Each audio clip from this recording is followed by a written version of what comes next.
There comes a moment in life when you realize peace is not something you chase. It is something you build choice by choice. Because if you do not learn how to master yourself, the world will do it for you. You know what anger feels like? That heat in your chest, that tightness in your jaw, that heavy silence after a conversation that went wrong. You promise yourself you will stay calm next time, but next time comes and the same reaction takes over. Different people, different situations, same outcome. And that is the truth most people avoid. We do not get angry because the world is unfair. We get angry because we have not yet learned how to govern what happens inside us. The Stoics understood this clearly. Life will test you. People will provoke you. Situations will push your limits.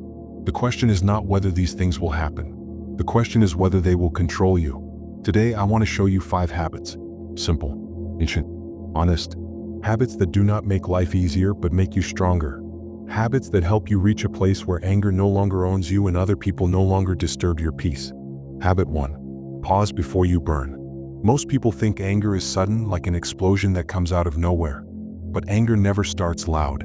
It starts small. A tone you do not like. A comment that feels disrespectful. A look that triggers an old memory. The Stoics knew that if you catch the spark early, you never have to face the fire.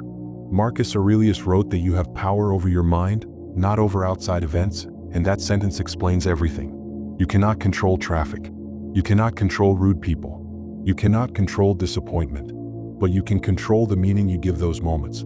That control lives in the pause. 1 breath. 1 second of restraint. That is enough to stop anger from owning you. When you pause, you interrupt the pattern. You stop reacting on instinct and start choosing your response. The world teaches that strength is loud, fast, and forceful. Stoicism teaches the opposite. Real strength is quiet. It is the ability to stand still when everything inside you wants to strike back. The pause is not weakness. It is discipline in action. And when you master this habit, you realize something important. Anger does not disappear because life gets kinder. It disappears because you stop handing your power away in the first moment. Habit 2. Expect imperfection always. Most anger comes from one mistake you keep making. You expect too much from people who are not capable of giving it. You expect honesty from those who lie, loyalty from those who disappear, empathy from those who never learned how to give it. And every time reality fails to meet those expectations, anger rushes in to fill the gap. Seneca warned how strange it is to be surprised by life, as if people were supposed to be consistent, fair, and self-aware at all times. They are not. People are flawed, distracted, wounded, and often acting from their own pain. When you expect imperfection, something shifts inside you. You stop taking everything personally. You stop feeling attacked by every slight. You stop handing your peace to people who do not even understand themselves. This does not make you passive or naive. It makes you realistic. You are no longer shocked when people behave like humans. And when expectation drops, anger loses its fuel. You no longer fight the world for being what it is. You adjust your inner stance and protect your calm. Expect imperfection, not to excuse bad behavior, but to free yourself from unnecessary suffering. Habit 3. Do not respond while you are hurting. There will be moments when life hits you directly. Someone betrays you. Someone embarrasses you. Someone says the one thing they know will cut deep. In those moments, your first instinct is to speak, to defend yourself, to explain, to strike back before you look weak.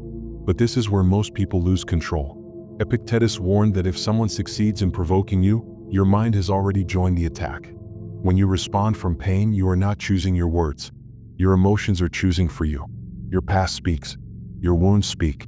And once the words are out, you cannot take them back. So this habit is simple but not easy. When your heart is louder than your mind, stay silent. Let the moment pass. Let the emotion settle.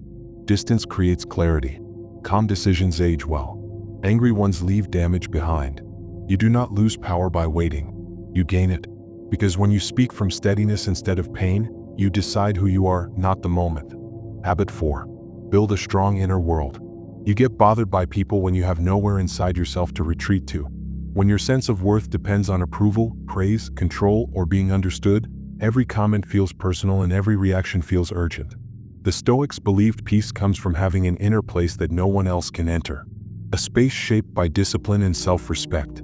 You build it slowly, sitting in silence when it feels uncomfortable, reflecting on your days instead of escaping them, walking alone without distraction, saying no when it would be easier to say yes, letting go of people who drain you, choosing purpose over comfort. Each act strengthens your inner ground. Each moment of restraint adds stability. Over time, the outside world loses its grip because you are no longer exposed. The stronger your inner life becomes, the less anyone else can disturb it. Habit 5. Choose meaning over ego. Ego is the voice that wants to win every exchange. It needs to be right. It needs to be respected. It needs the last word. Meaning is quieter. Meaning asks a different question. Does this align with who I want to be? Every time you react to protect your ego, anger tightens its grip. You argue. You defend. You replay conversations in your head long after they end. Marcus Aurelius warned that the best revenge is not to become like your enemy. Ego pulls you down to their level. Meaning lifts you above it. When someone insults you, ask yourself what actually changed. Your values did not. Your character did not. Only your ego felt threatened. The moment you stop feeding that voice, you become harder to disturb. You no longer need to be seen or validated to feel whole. You act from alignment, not impulse. And alignment brings peace that no reaction ever will. If you master these habits, the world does not suddenly become kinder. People do not stop being difficult. Situations do not magically smooth out. What changes is you. Your ability to observe instead of explode. Your ability to accept instead of resist. Your ability to stand still while others lose control. You stop destroying your peace to prove a point. You stop handing your emotions to people who have not earned them. Calm becomes your strength, not a weakness, not something passive, but something chosen. When you understand yourself, no one can use you against yourself. When you control your mind, you control the life you experience. There is a version of you that no longer reacts to everything, no longer gets pulled into arguments, no longer loses sleep over people who barely think about you. That version is not far away. It is built one choice at a time, one habit at a time, one calm response at a time. You are not here to win every argument. You are here to win yourself. Stay stoic and build your stoic legacy.